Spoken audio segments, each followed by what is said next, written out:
Hello, everyone, and sorry for the delay. We are here with another wonderful spoiler race. I'm Mr. Scruff the Ninja Tuna, and I'm broadcasting here with Sports Jeffy. How you doing, Sports? I'm good. It's a little unfortunate we didn't have the cleanest start on this end, but that's fine. We've actually got a lot of action here in the first 10 minutes. We have an Aghanim seed already. Oh yeah, this was pretty fun to look at the spoiler log. I won't spoil anything, of course, because this is a doozy, but you guys will enjoy it. I think it's fun. Ricky down to 1.5 hearts working his way up the tower. Yeah, he's got to be careful. That could be a bad death. Now, as far as what we have got so far, I believe we had gotten the lamp, the moon pearl, 2 swords. One was in the back of escape, one was in... Oh, no. I'm thinking of the wrong one. It's the front of escape. There we go. Moon pearl and a sword were in the front of escape. Oof. Ricky just takes a death there. That's why you gotta be real careful with those guards.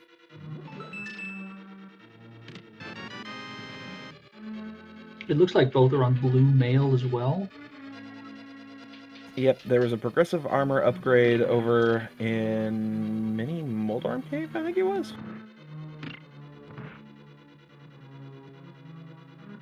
I'm gonna have to take a look at that spoiler log again just to see. Yeah, we're gonna need to wait on like pause screens and a couple other things to get everything filled back out again.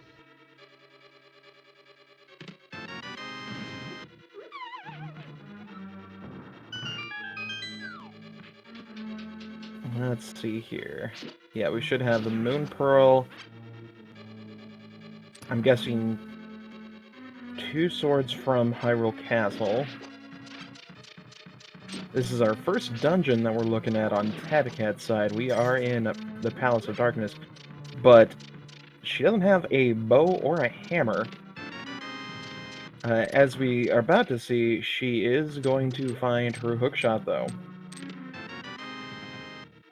And she's outie.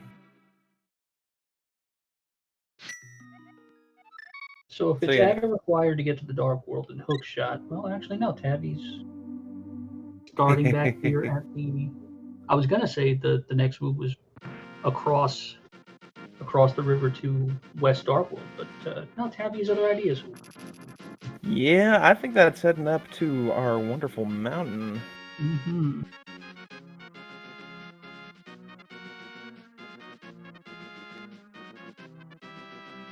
Let's see what else we got. Yeah, I believe since we've done our... Oh, she just remembered she didn't have a glove. Didn't have a glove. Yeah, kind of need that glove or a flute to get up there. And that quick menu did tell us that she was able to get the fire rod and the lamp. So we've got fire sources. That's a nice thing to have. That is fantastic. Especially that lamp. It makes Agate Tower so much easier.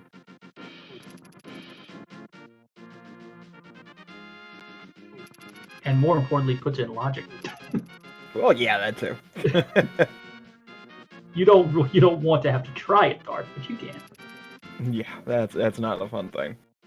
Now, Ricky of Kokiri was able to go ahead and get the flute earlier, as you're about to see on Tabbycat's side. Flutes decide to just start growing out of the ground. That's not that's not that different from vanilla if you think about it. I mean, yeah, they're made out of wood. You know, trees come out of the ground. We're just skipping a couple steps of having it pre-made. There you go. Thank you, nature.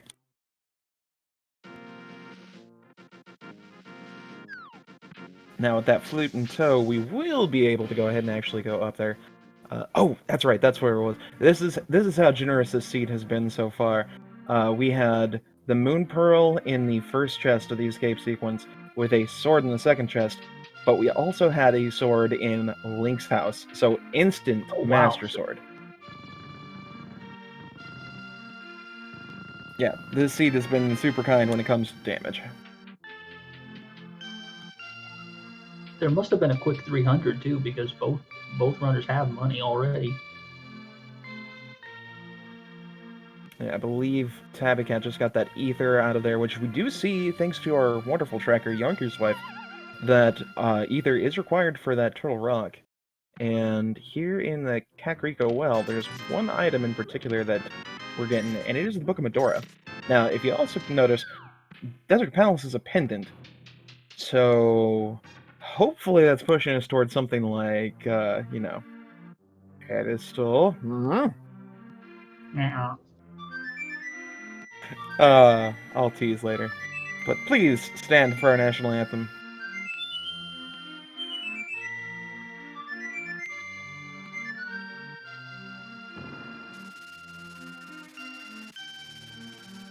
Thank you for your service, wonderful bird.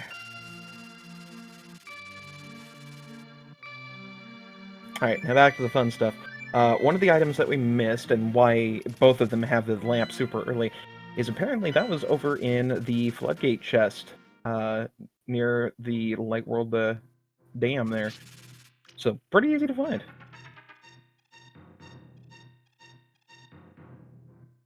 So now with the flute in hand, Tabby's going to do what they wanted to do earlier, namely come up to the mountain and see what's up here.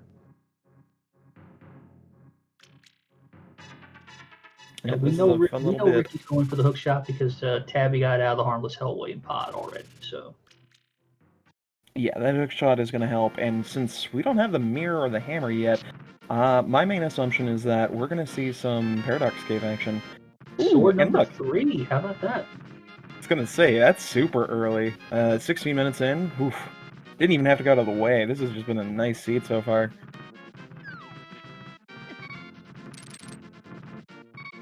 Ooh, Tabbycat's gonna be uber careful. Everything up there, no matter what type of armor you got, does a heart of damage. 4 hearts? Not gonna be fun.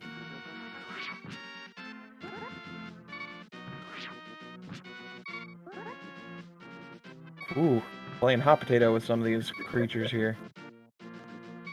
Check that, got a little jumpy on that one. A little more jumpy.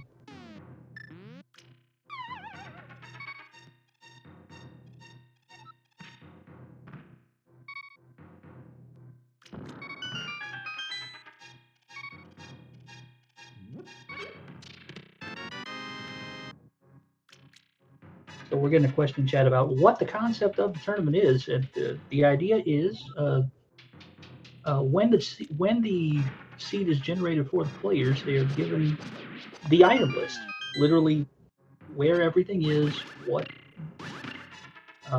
medallions open dungeons, what the dungeon prizes are. They're given the entire list. They're also only given 15 minutes to pick through that list, figure out what they want and need, and then come to the big show and perform it. And both are given the same list, same seed. Fastest time wins. So it comes down to a combination of how well you can plot the course and how well you can perform under stress. Because this is essentially a low percent game. If you can get through uber quick with the lowest amount of hearts, lowest amount of damage, lowest amount of armor, you're good. But you run the risk of dying super easy.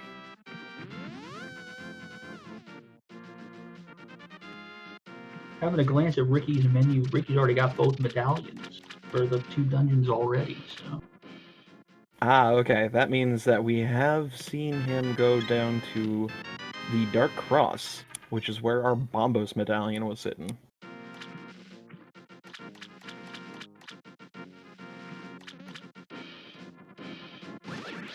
Powder pickup for Tabbycat.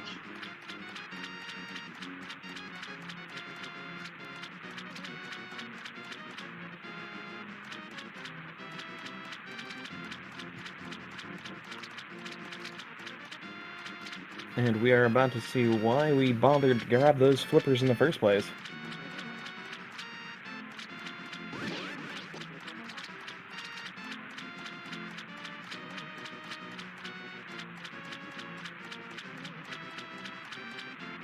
That's right, we're saying no thank you to the big king of scams himself and checking over to that waterfall ledge.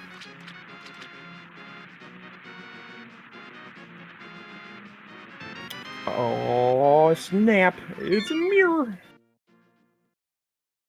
So Hookshot Flipper's mirror is a pretty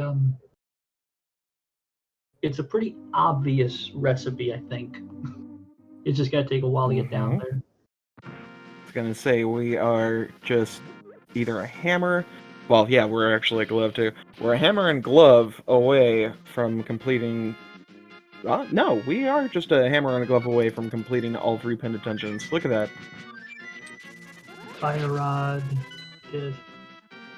Fire Rod, Book Medora. If the boots... okay, I will say that. If Desert Palace isn't boots locked, or the boots are pretty close, then we're good. See, my implication was to visit the Swamp Palace, but you're right about not having the hammer yet, so... I'm gonna guess that that's gonna be somewhere along the way. My guess is that's gonna be coming up pretty shortly. Because I figure if we had a bow somewhere easily accessible, we would have gotten that and gone over to Eastern, because that is a crystal. We already got the lamp. I don't think it's going to be Cane or Ice Rod at this point, because both are situational, and we don't need them until a very late game. So, oh, well, speak of the devil, there we go, it's a hammer.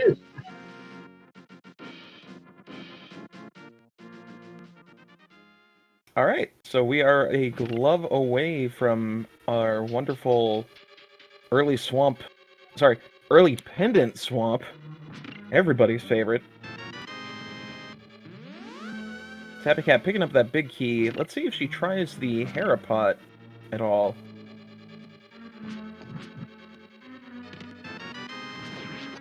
No, she's going downstairs. That's interesting. Oh, nope. She's gonna do the Harapot. Or... what? Maybe? Yeah.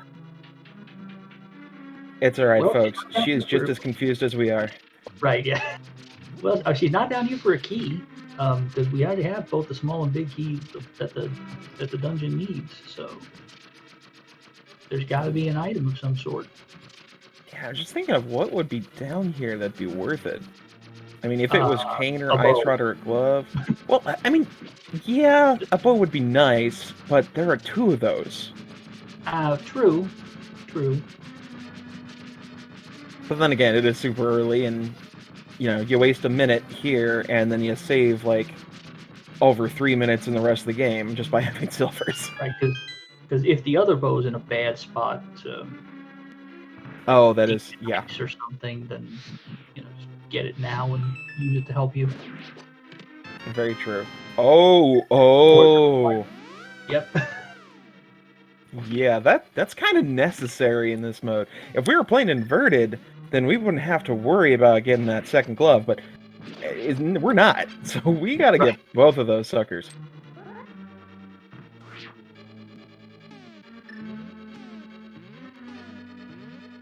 Here we go, now we get the wonderful Harapot. It's a fun little thing where basically you set yourself up on 2 different axes. Axi? Yes. Math, the words.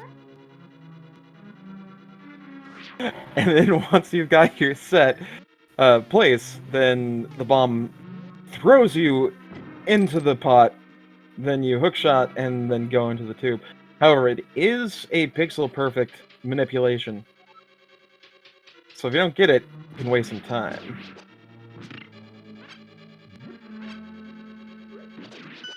That trick on its own has decided races in this tournament, just whether you can hit that consistently and quickly. So. Yep. And honestly, it's difficult for the different types of setups. I mean, if you've got the boots, it makes it a whole heck of a lot easier. Right. But then yeah. Spin speed off the stairs to kind of trick the game. Still,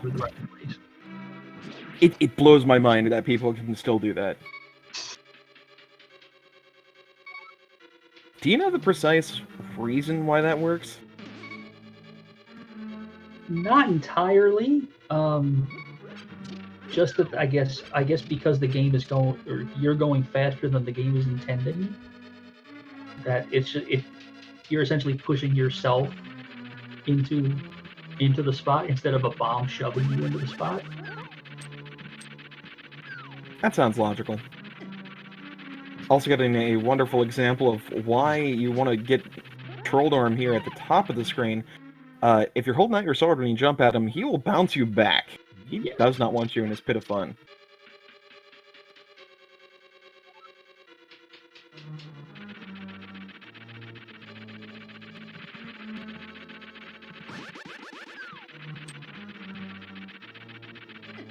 Oh, Tabby's got to be careful. Don't turn your back to him.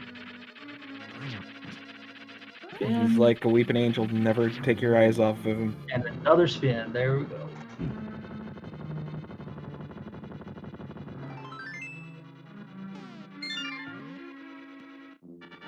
And we are rewarded with our first crystal of the match. Whoop whoop. I think he's got... No, not quite. Gonna take a second try at this. Yeah, that one, honestly, it's tough if you don't pause buffer. And I gotta give props to anyone that's able to do that first try without pause buffering, because, oh boy. Right, I've heard, right, it is a pixel perfect lineup, I believe. Mm-hmm. Not just one, but two. Two of them, forget it. Like, you gotta get first time with that bomb, and then you gotta get it the second time with the next step up. I mean, thankfully you've got those little blocks to kind of give you a guideline, but it's still really annoying.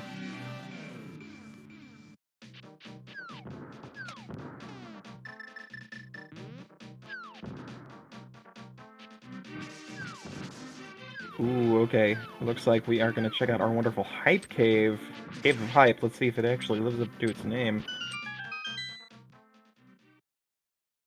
What shall we find in our wonderful Man-Bat? It's our first armor set! Alright, so that's where our first progressive armor was.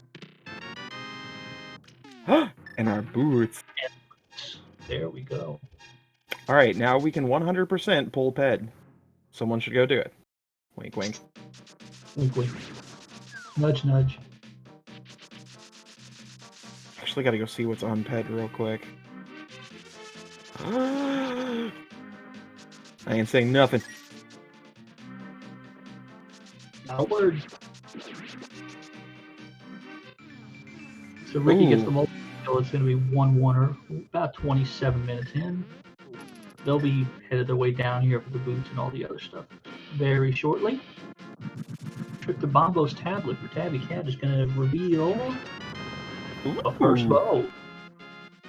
That explains the book. Alright.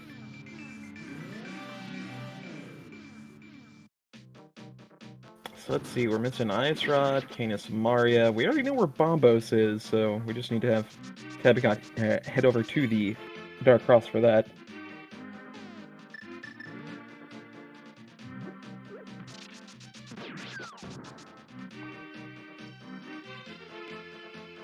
Where do we go from here?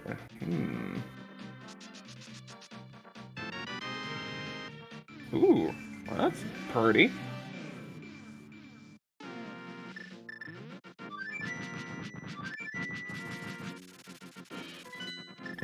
Tabbycat is out of there. We are heading back over to Kakariko. So let's see, we've got... Still got that fire source there. We could still see a Skull Woods play. Skull Woods is definitely doable. Thieves Town, pretty much the whole of North Dark World, the Village of Outcast, all available. Right? Given the loadout. I mean, we're only missing that cape to go ahead and clear everything, but other than that, we can. So where are you taking us today, Miss Tabbycat?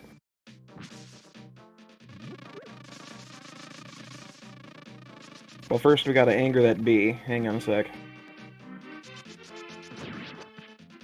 Your honey is worthless and your butt is big. Alright, heading into Thieves Town. Let's go. This is gonna be crystal number 2.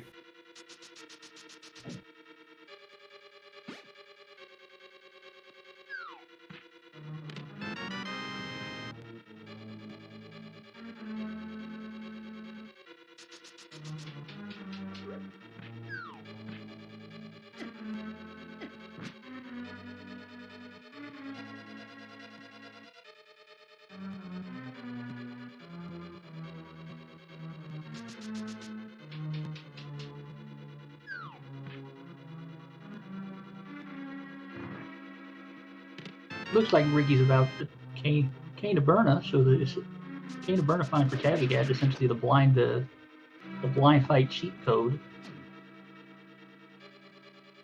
I love that.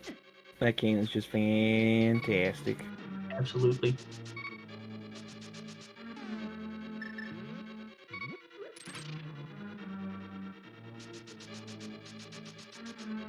Both runners 2 and 4 head into the 7th and final week of the spoiler log regular season.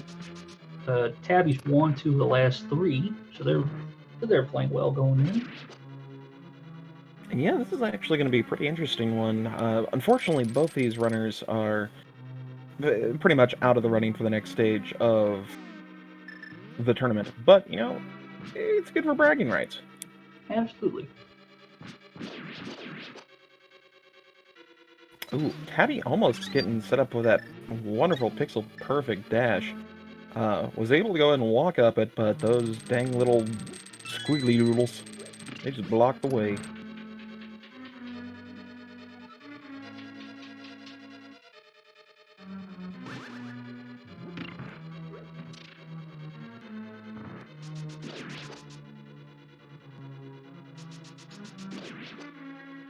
Yeah, Ricky has made up a little bit of ground actually from taking the death in Act 1.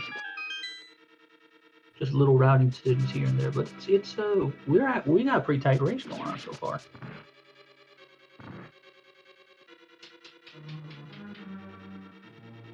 Yeah, I was gonna say, this is actually a nice bit of catch-up. Ricky still does need to go ahead and talk to Stumpy to get that Cane of Samaria, but he's got that Bombos medallion, and that is about pretty much equal timing between heading over to Dark Cross versus heading over to Stumpy. And considering we had to take a trip up Aga Tower, I'm a little surprised Tabby doesn't have the Bombos yet. I'm thinking we're going to see a dip down into the back half of the sewers and then over to the whatchamacallit. Dark Cross? Yeah, good old whatchamachocolate.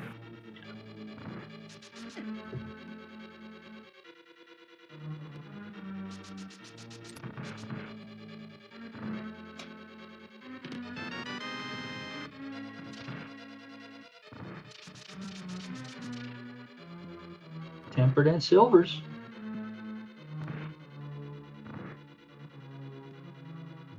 Pretty much an ideal Ganon fight. That is excellent. Yeah, it's going to make the rest of the game super duper easy. Now, Ricky did not get that Book of Medora earlier, so I'm wondering if this may be the only bow that he picks up this race. Oh, nope, scratch that. He got the book already and got the first bow. We're good. I was just not paying attention at all.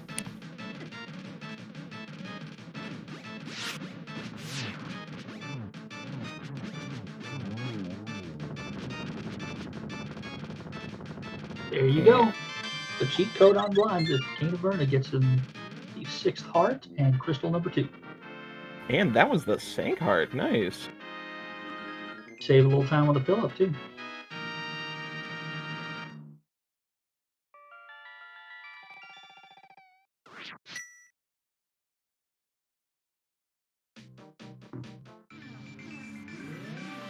Now, a good question is where to go from here. She is mirroring out and just skedaddling away. So, I'm guessing the School Woods is not on the list for now. However, it looks like she's going over to the library or the maze game. Interesting.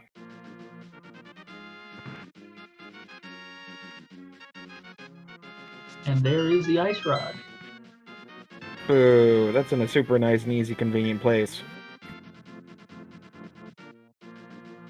So really, the last item on the item menu is a myth. Am I reading this correct? Yep, myths are the last one. And you know, what's funny is that those 3 dungeons that are all pendants, you notice that none of them require the Titan's myth? None of them require the Titan's myth, that's correct. We'll have to see what they do from here.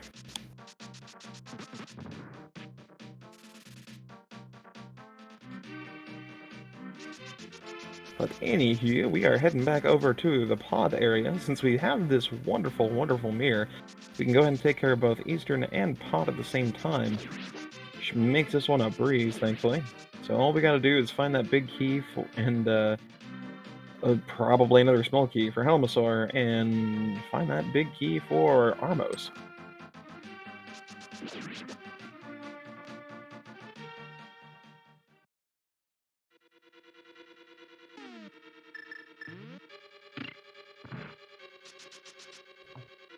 Right, Palace of Darkness is absolutely one of the dungeons that's helped a lot. Where that knowing the key layout and knowing the items you need tells you exactly how to get around it the fastest. Other places like Turtle Rock, you still got to go through the whole thing. But Pod's one of the biggest helps. Mire too, a couple other places. Yeah, I was gonna say, pod is a pretty good one if you know the exact layout of what you need to get. Unfortunately, if you don't play a whole lot of spoiler, it's kind of a nuisance trying to remember which one is compass and which one is map. So, for those of you that are really eager to go ahead and get into this, make sure you remember your vanilla location. Right, being able to translate the spoiler log into your memory of chest locations is very crucial in doing these things quickly.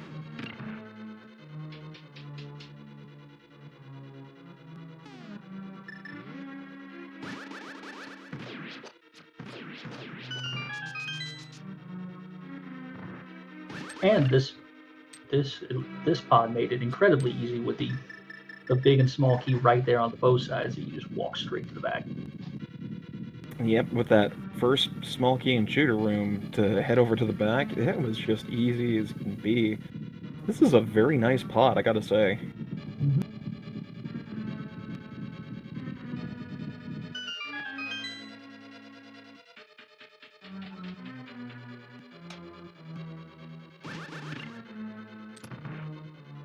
And unfortunately, we're not going to see any darkroom shenanigans because we got that dang mean lamp. Piffle. One less thing to worry about. Yeah, but it's nowhere near as entertaining. I mean, you just get a black screen and hear this, Here, point. The wonderful sound of death. In 16-bit format.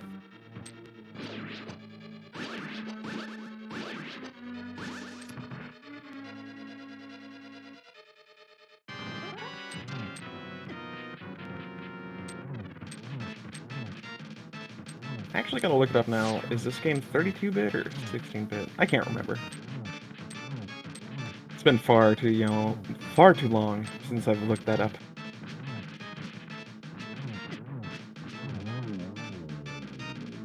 "17 hits to the mask with the hammer, and a few slashes on the jewel takes care of Helmasaur King.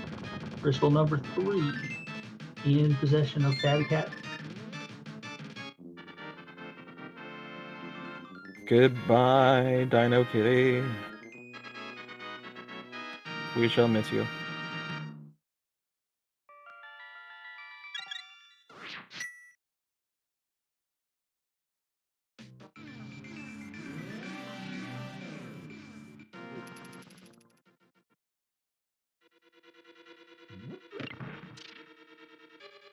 Yep, and just like we thought, she is heading over to Eastern Palace to a 1-2 combo. Get Armos out of the way. Meanwhile, Ricky is getting rid of that face guard and gonna shoot a big old arrow right into poor Helmasaur's one weak spot. I mean, to be fair, he did have it covered with a mask, but that's just rude.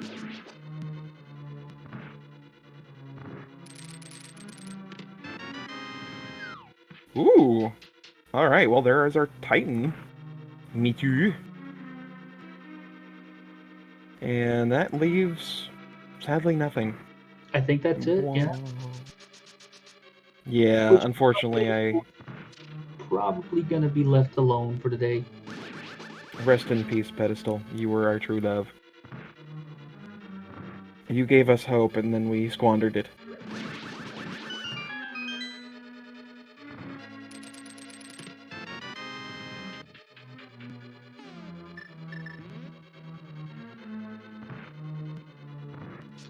I am still a little worried when that dark cross visit is gonna come. Yeah, I'm hoping she doesn't forget about it.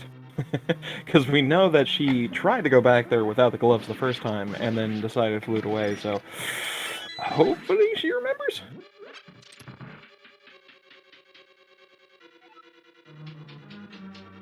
But yeah, as of 40 minutes and 34 seconds, Ricky of Kokiri is actually in 100% go mode with those Titans mitts.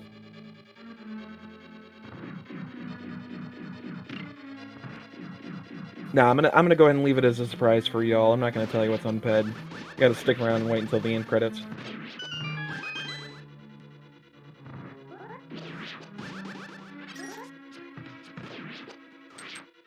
Little quick on the trigger for that first Igor. That's a little better. Well, that's alright, gets it on the second go. And thankfully, Silvers just, whew, make this a breeze. 1, 2, 3, 4, 5, 6, and done.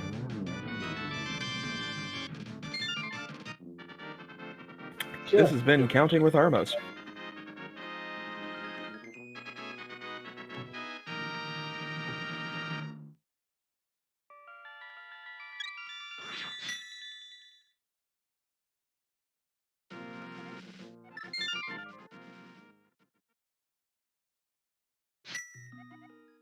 Alright, and we're off to a save and quit, heading to Sanctuary. Oop, I think she's remembering the bombos. I hope this is the visit here. There we go. Alright, we are doing it. Now this is going to be interesting, because I noticed there is one other thing in the back end of the sewers. I'm going to see if she gets it. And she's going to get it. Alright, so if y'all want a quick course on what we call overkill, this is it. Oh, yes. Gold, sword, and silvers. We are going to demolish everything. They will become peanut butter beneath our boots. That sounds pretty sticky. Oh yes.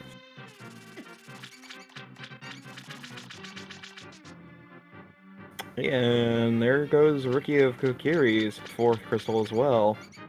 So we have got an even matchup so far. Since Ricky does not have to worry about that bombos, he technically is a little bit ahead at this point.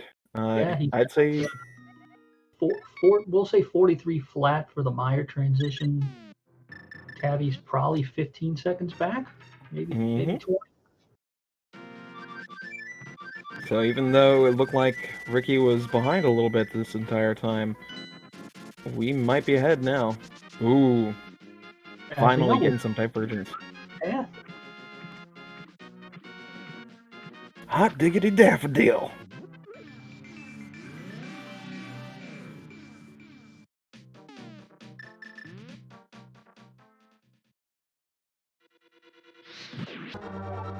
Now, if y'all are new to this, you're about to see something very phenomenal.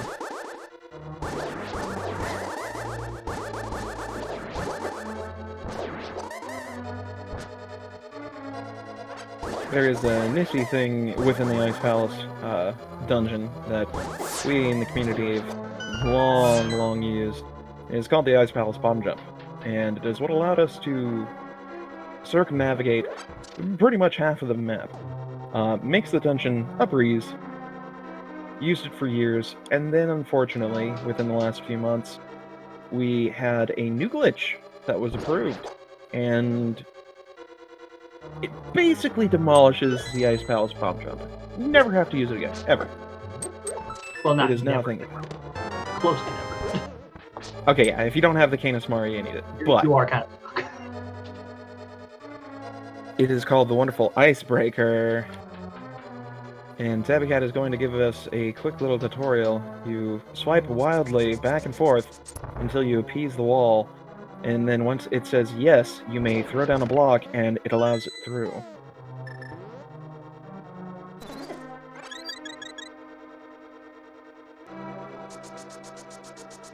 And as long as you pick up the small key from here under the block, which people have forgotten in the past, you're pretty much locked and loaded to dive straight to the bottom. Yep, don't have to worry about nothing else. You just beeline straight to our wonderful ice cream cones of goodness. Ricky finding the big key sitting in the lobby of Meyer, not the worst location. Yeah, all you gotta do really is just pick up one small key, roundabout, hit a switch, and then come on back. The tricky part is, if you want to get through this door here, you gotta pick up another small key. Thankfully, there are 3 altogether, not including the ones under pots. So, that's not gonna be a problem for Misery Meyer. Absolutely. 3 chest keys and 3 pot keys in the whole place is a little bit of overkill. Oh yeah, that's putting it mildly. But it, you know, no complaints about anything that's going to make this bit easier. Tabbycat dropping into the cold stare fight, going to bomb post the shell open. 4 slashes for 4 spins from the butter. I'll take care of these guys. Hack away at them until they go away. Mm-hmm. And those ice cream balls are melted.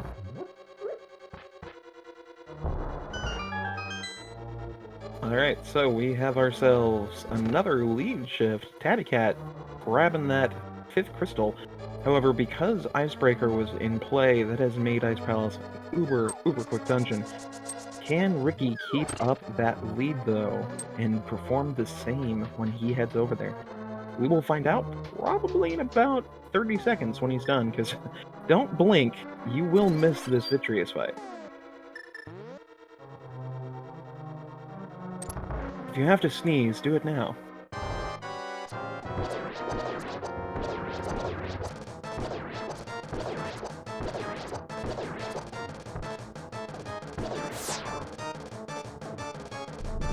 And there we go. Good night, Irene.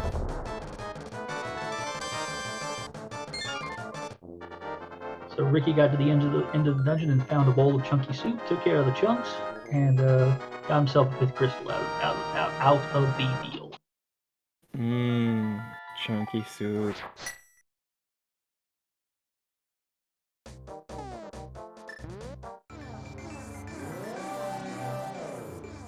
So although we had a rough start to proceedings, our runners didn't, and if you want to be able to catch more of their action, we're going to go ahead and put their links in chat here. Twitch.tv/Tabbycat54 and Twitch.tv/RickyofKokiri. Follow them for more randomizer action, whatever fun stuff they're interested in. Follow my partner, Mr. Scrub Ninja Tuna, and we have Yoinker's wife on the tracking as well. There, everybody's links are in chat for you to peruse. And yeah, quick shout out to Yoinker's wife for being able to go ahead and do all the tracking behind the scenes here. It's not a fun job in the slightest when it comes to technical issues. The machine itself is not fun to work with, so uber props to her for being able to not only make this accurate, but putting up with the nonsense that she gets from the comms on a daily basis. Exactly. And back to the action. Tabbycat is about to go ahead and grab that big gold key and head up to Vitreous. And I think Ricky is going to go ahead and set up with this Icebreaker. Let's see if he can do it.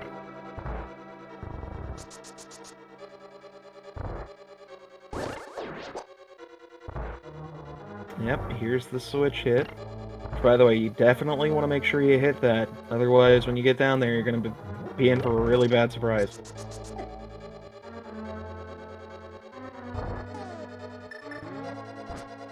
Say hello to the wall, show them your moves like a peacock, playing around, offer a block. If the wall's impressed...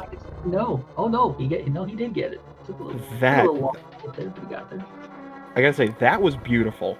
In most cases, if you mess up on that pixel block placement, you want to go ahead and start over and get a new one. To save it is remarkable, and he did it in a phenomenally fast time, so kudos to him. Unfortunately, muscle memory is taking over a little bit, and he ended up taking the time to open up that door. And open up that chest for the big key. And see, this is the problem when it comes to muscle memory. Don't quite need to do that. Or that. That's okay. Maybe there's something down here we want. Ooh. And we got some spooky action over on Tabbycat's side. I did not even recognize that she set it up. That's some pretty quick movement. Oh, yep. She got... That's hilarious bunny sprites. I love it. Oh, she's also kind of hard here. Yeah, you guys have to be careful. What is that? I have questions. I do have questions.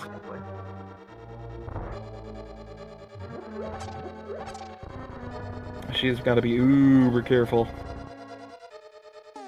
Dodge the snake, powder this, and... There we go. Alright, and second eyeball fight. We're gonna poke him in the clear eyes. That's what it is. That's what those arrows are tipped with. It's clear eyes.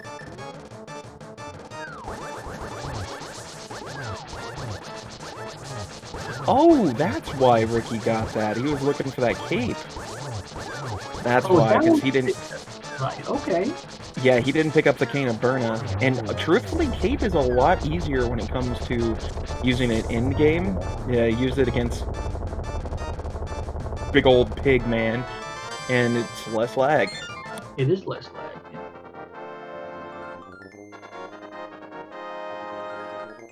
So Tabbycat is gonna be the first to the mountain to go get the 7th crystal. The only concern, at least the biggest concern at this point, is Tabby's had arrows. Yeah, she's gonna need to find a few of them. Thankfully, there are... Oh wait, are they? Hold on, I need to double check.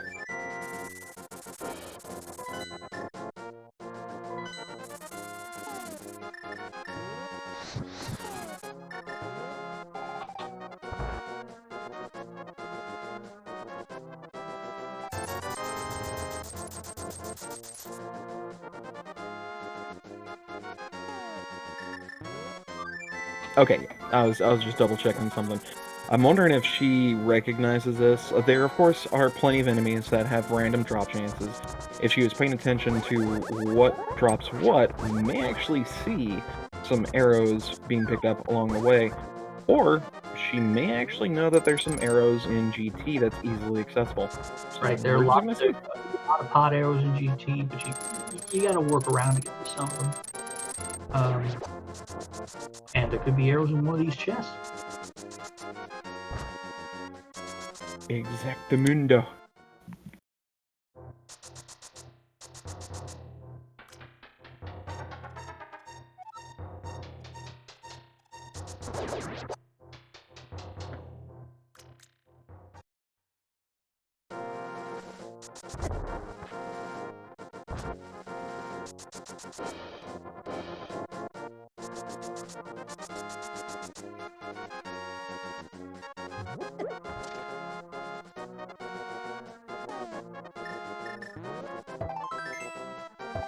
So as stated before, Turtle Rock does not change very much, even when you know where everything is, because you still need 3 smalls and the big to navigate the whole thing.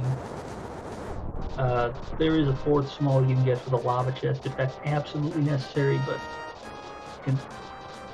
we probably will not see that. Yeah. You still gotta walk the whole thing. Exactly. Go mode Turtle Rock is not that much different from full clear.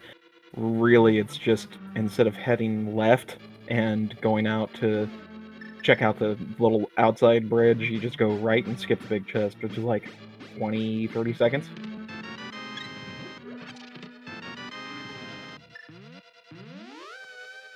It does take away a mid dungeon checkpoint though, not going out to the big chest. So if That things is get a little, true. you have to stay alive because the time loss is too great otherwise. Exactly. It's like, what, 3 minutes to get from the front to the back again? I think so. 3.5. Yeah. Hey, there's a 5 arrow drop. Hey, that's perfect. Alright, so we know our skeleton man has got the wonderful arrows. So that means that climbing up that tower is not going to be a problem.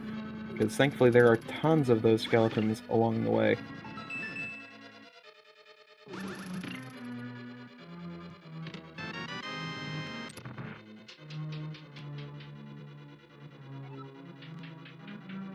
Abby getting a little fortunate that she was able to get the Samaria blast off before the chomp ate it all. Yeah, that's got to be the most annoying thing ever. Go ahead and try to get that pain down, and it's like, nom, nom, nom, nom, nom.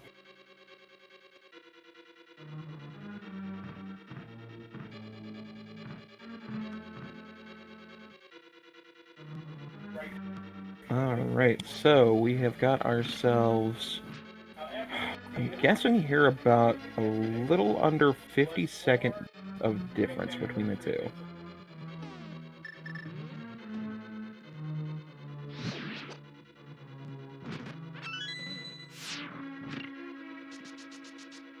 Things are good for Ricky. He is going to take the initiative and keep that cape out, which is a very wise idea. You do not want to get chomped. Chomp. No, you not in the slightest.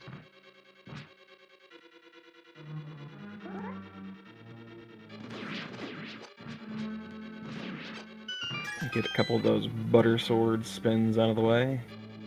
We are going to go ahead and skip that big chest, so no worries there. Right. And if the dungeon's being nice, mini roller here is gonna have the last small key we need. If not, we'll get a laser bridge trip.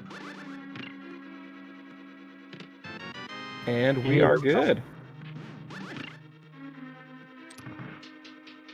Crystal roller not being so kind, but oof. Just gotta be real careful getting through, because 2 hearts is not fun to deal with. There are a couple in some pots here, but this is a race. Gonna bring out Burner to get here the pots and the magic refill. Yeah, that's the fun thing about this race is, you know, whole point is to go fast. Exactly.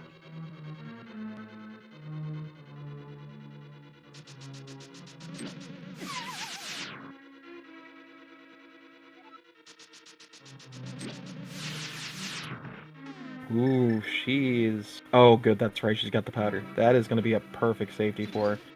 Go ahead and refill that wonderful, wonderful magic-y goodness.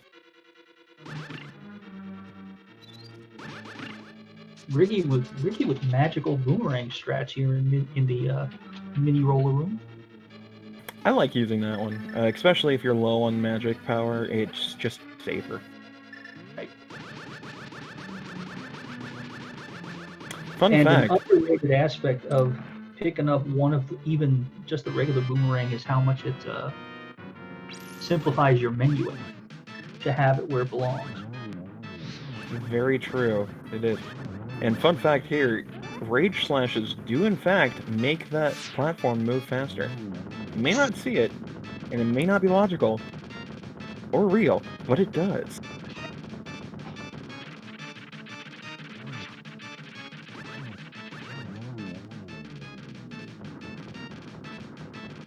Ricky dropping into the laser bridge for the red mail, so has a little extra safety going into GT. The Tabbycat is going to go in with the lead. You know, that may actually end up saving him in the long run, because with blue mail and 7 hearts, basically you get 1 Ganon hug and that's it. With red mail and 8 hearts, you get 2. Mm-hmm.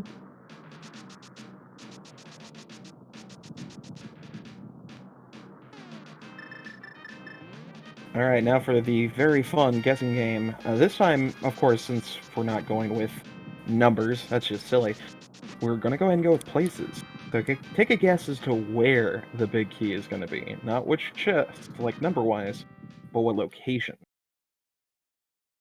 I'm always a fan of the very odd locations. Not tile room, that's just silly.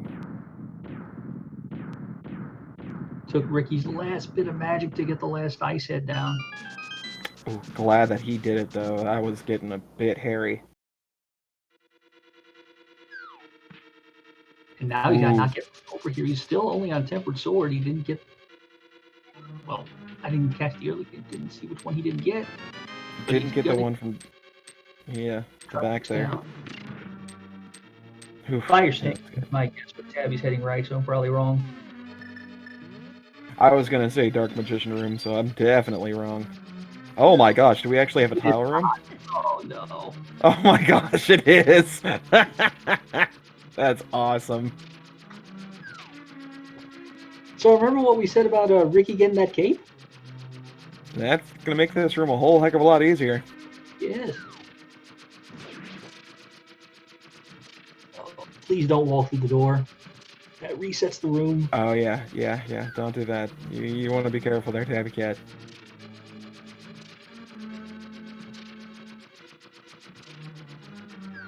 Do not tease the Wallmaster, for it will hurt you.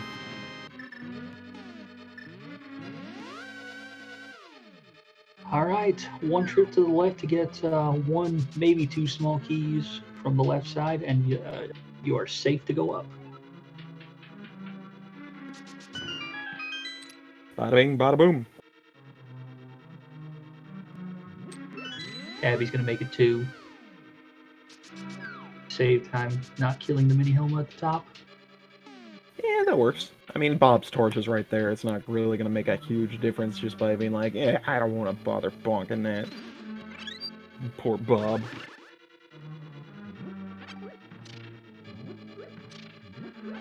Now this bit, you always want to be careful, especially on low hearts, because spikes always end up doing the same amount, no matter what army you've got. And when you're running on, fumes, you want to be careful.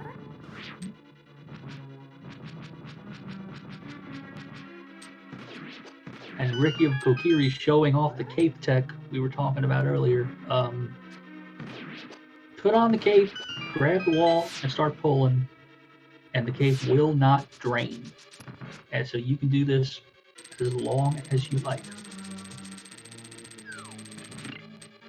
You don't think it'd be like it is, but it do.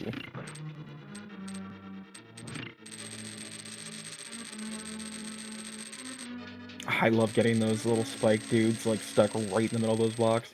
That sound is perfect. Alright.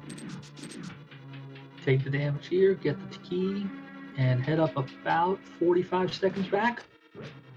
Tabby's entering Gauntlet.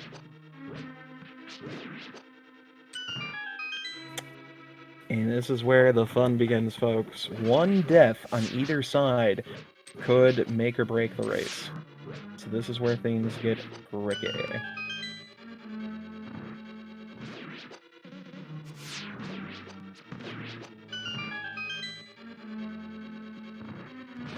So far, so good for Tabbycat, getting through... Whoop, I spoke too soon. Doing the wise thing and hitting the Cane of Brian. Getting through, and you still gotta be real careful. Hit that... Oh no! Oh boy. Oh, that's what I was afraid of, because if she just got past that room, there was a bunny beam she could have powdered. That's gonna restart the dungeon. Yep, and so now Ricky is ahead by a good 20 seconds.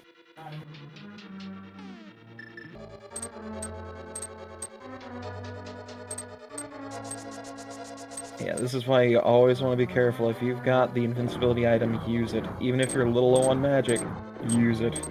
Better safe than sorry.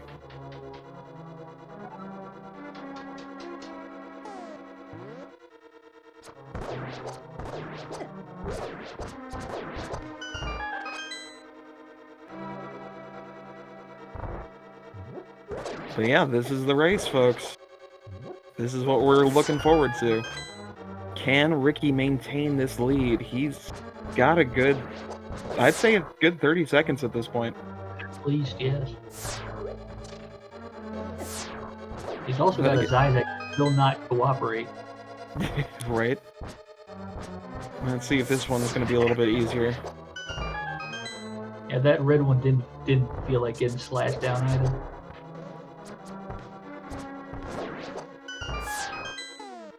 And he's made it through. He is going to go ahead and take the opportunity to powder this anti-fairy.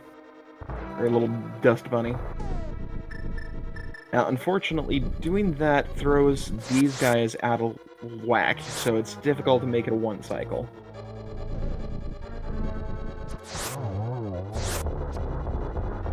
Oh, the short hop gets him. I hate when that happens. It will be a 3 cycle, though. Not bad. 1 per cycle is still pretty good. So getting a 102 is not bad. So 105.38 to 39 roughly is the Lambo 2 exit for Ricky. Tabby's going to be headed into the fight shortly. Gotta be real careful not to die. A heart and a half is not a lot to deal with. Butter sword in hand, you can spin these down.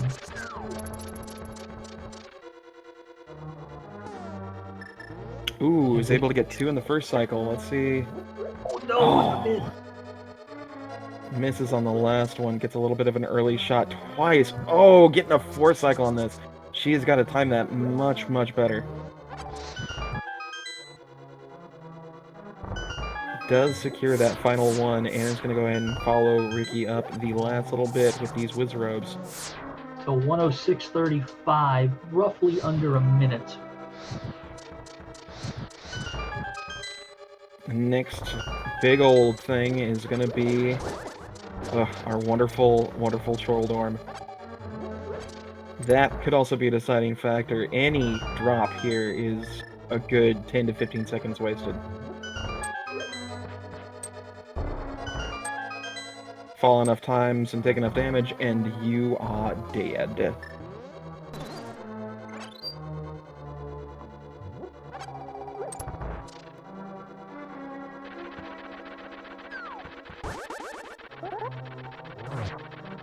Alright, get the first spin slash for Ricky. Gotta be careful, but he secures it. Alright. So now he just has to wait for the animation to go through, switch over to the hook shot. And we are across. Alright. Time for Aga. Well, Tabby is going to make her way through. Yeah, this is still anyone's game. One bad death or one bad cycle can make or break it. And here's a big thing, too. It can be done with a Tempered Sword.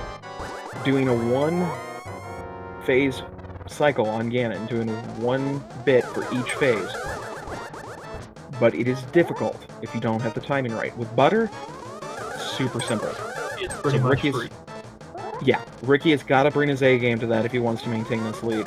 Unfortunately, Aga is not getting really great patterns, just getting singles on each one of these. Meanwhile, Tabby is able to go ahead and get that Trolldorm fight out of the way with that Butter. Not a problem at all. This Aghanim relatively friendly, at least. Not a lot of blue balls in this fight. So that's a good sign. Maybe Tabby can gain back a cycle or 2. Yep, Ricky is finishing up just as Tabby is going in, so if Tabbycat can't get any doubles or triples, this will go ahead and save her some time. Alright, so Fiery. Let's see if she can get another 2-1-2. Let's see if we can get this last one. And we're good. Alright, so 109.09 is when Ganon gets this first battle. Let's see if Tabbycat can follow suit.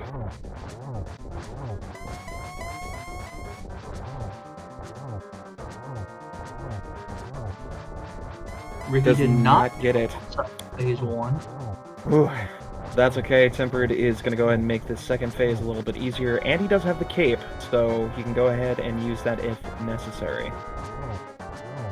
Meanwhile, Tabbycat is dropping into Ganon, and about 32 seconds behind. Let's see if she can get the first cycle on the first phase and the one cycle on the second phase.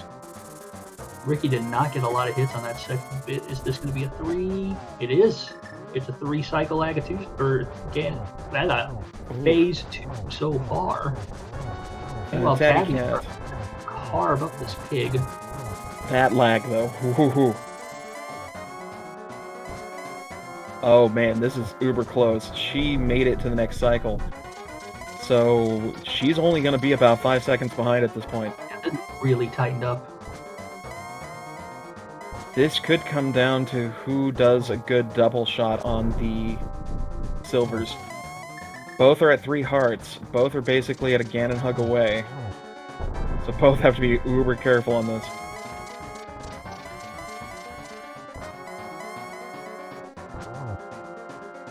Coming down to the last phase. Yes, we did find your silly silvers, buddy. Does get the first one. Ooh, Tabby misses the torch glitch, though.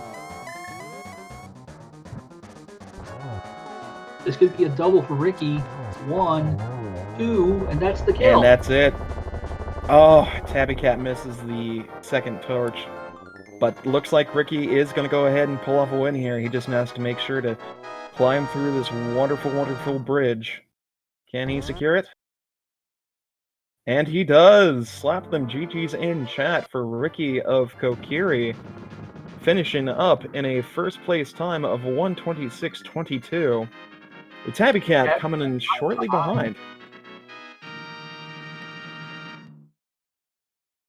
Power of the Gold Sword doing a lot of work in that Ganon fight. It just wasn't enough.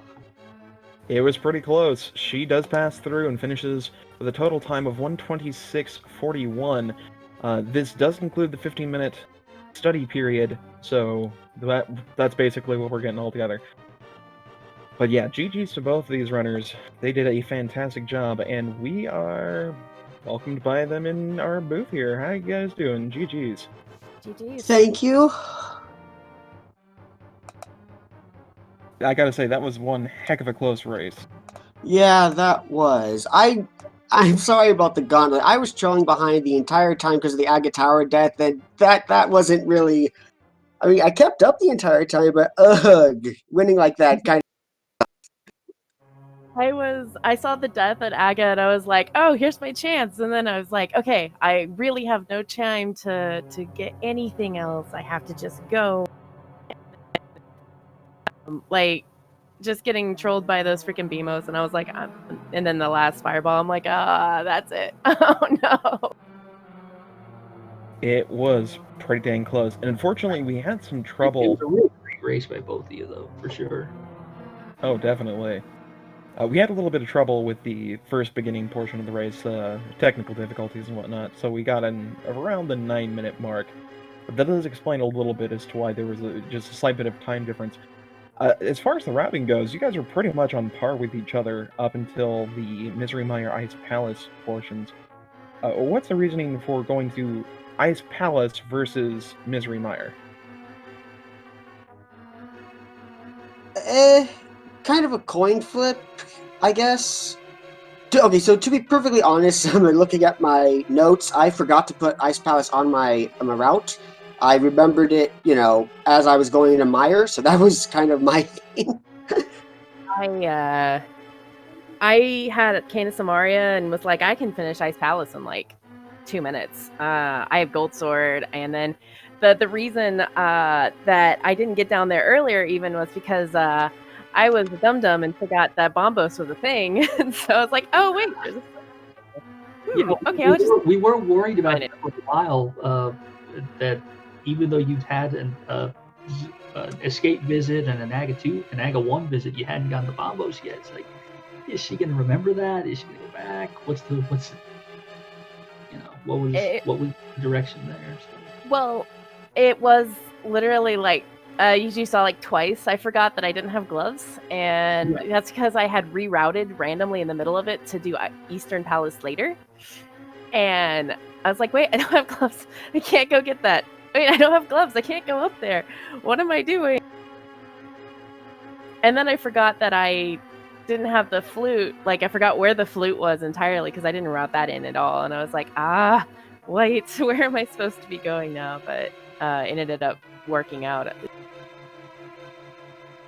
What that ended up doing was essentially aligning you with almost entirely with Ricky's route, because Ricky's idea was the flute and then go get the gloves later. So it pretty much puts you pretty much move for most of the seed after that. Yeah. I just know I vastly prefer doing Ice Palace with Bombos and Gold Sword than Tempered and a Fire Rod without half magic. And seeing how close he was behind me, I was like, I can't even go get half magic. I really wanted to get half magic. Yeah, well, half magic was so out of the way, though. It's in Hookshot Cave. I mean, it was on the way. It was, I think it was like the bottom right or something. It was like right there. We could have just popped in, popped out, and been out in like 10 seconds, but that would have been 10 seconds. Yeah. But once again, GG's on the wonderful race here. I believe the way this is set up, unfortunately, due to the circumstances, neither of you guys will be continuing with the spoiler Right. tournament. But does this put either of you two into what we have called the toilet bowl? Me! What? There you go. So Sinek was joking about doing a toilet bowl tournament for the people who are like the worst of the worst.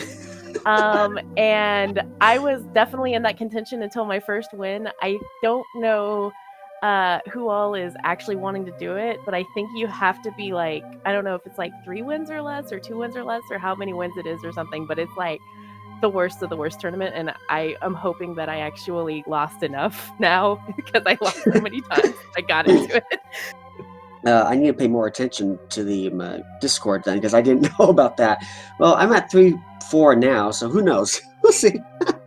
I think it's also voluntary, like completely voluntary, because I'm sure. People, you know, there are people who won't want to do it because, oh man, you're going to be making fun of me the whole time. Well, I make fun of myself during my races to my fans while I'm doing spoilers. My skill level is not high enough that I can't make fun of myself. That's one of the things that makes it enjoyable, is clowning around a bit. Yeah, this was a really fun tournament in general, though. I really had a lot of fun, and I learned a whole lot. Yeah. Unfortunately, the one thing I did that spoilers have done to me has made me too efficient to the point where now I last location things in normal runs. Well, the thing for me that spoiler tournament's done is I'm a lot more confident about doing low percent. Like when I first started this, I was routing in heart containers. And after like week 4, when I was up against 1-up 40, I stopped doing that. It's just if I happen to come across a heart container, I'll grab it, but I'm not going to actually go out of my way to find them. And it's actually, I am improving in that, so that's cool. It absolutely is an unexpected side effect to be forcing you to tighten up your execution in such a way that you can start streamlining your route. So. Absolutely. I will say that some of if anybody wants to do these, they are not only are they a lot of fun and they teach you a lot with routing and stuff, but they will force you to do a fighter sword Mothula at 4 hearts where you have to learn hammer blind or hammer Mothula. They'll make you learn hammer blind at 3 hearts. If you had told me 2 months ago that I would be doing a 4-heart Mothula with fighter sword and green mail and just going into it like nothing, I would be telling you you'd be crazy.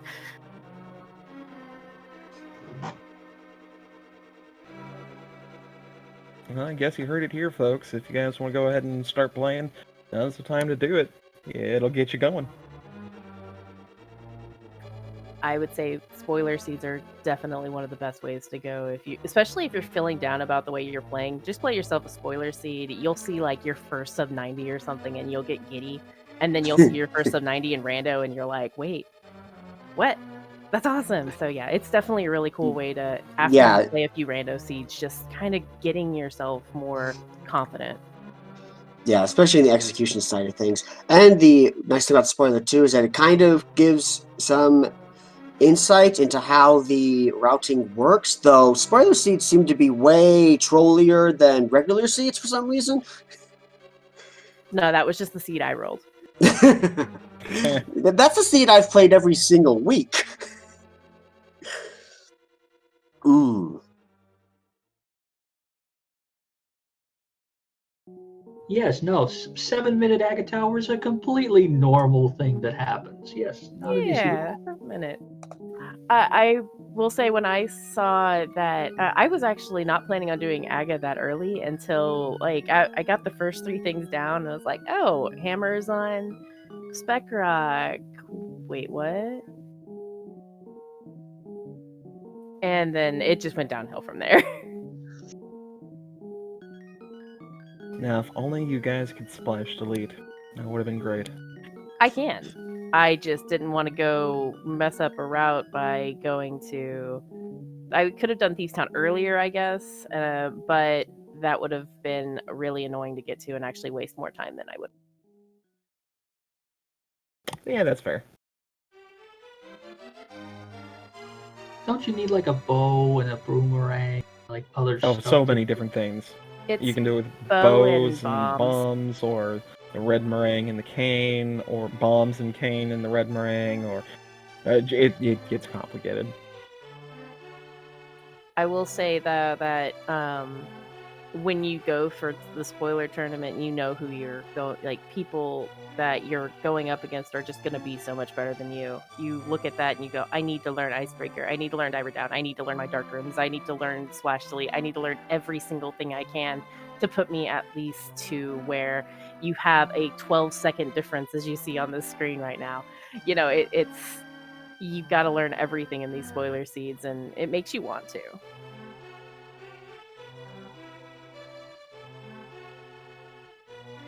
Well, once again, GG's to both of you guys. Thanks for the race. Was there anything you wanted to add, or any last words for the wonderful viewers at home? No, just thank you for watching. Thank you for hosting the tournament. It was a lot of fun. Learned quite a few things in execution, and I'm looking forward to doing this again sometime.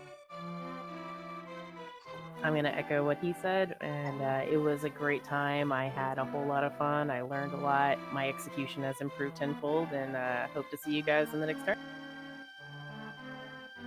Outstanding. Well, it's been a pleasure watching you both race. Today was a lot of fun. Good work, and we'll wish you best on your streams going forward. Follow the runners here. We're going to put their links in chat. Twitch.tv/Tabbycat54, Twitch.tv/RickyofKokiri. Follow my partner, Twitch.tv/Mr. Scruff Ninja Tuna, and Yoinker's wife on the tracking, who had a hard job trying to rebuild the seed from scratch 10 minutes in. I have been Sports Hefe. You got anything? You got any last words for us, Scruff? Run fast, play hard, bonk rocks. Good luck to you on your race, Scruff. I know that you're in contention for top 8. Oh God, no. No. Thanks, but no. Things we do not dare to discuss. Yeah. Anyway, night, everybody. Good night. Saludos, amigos.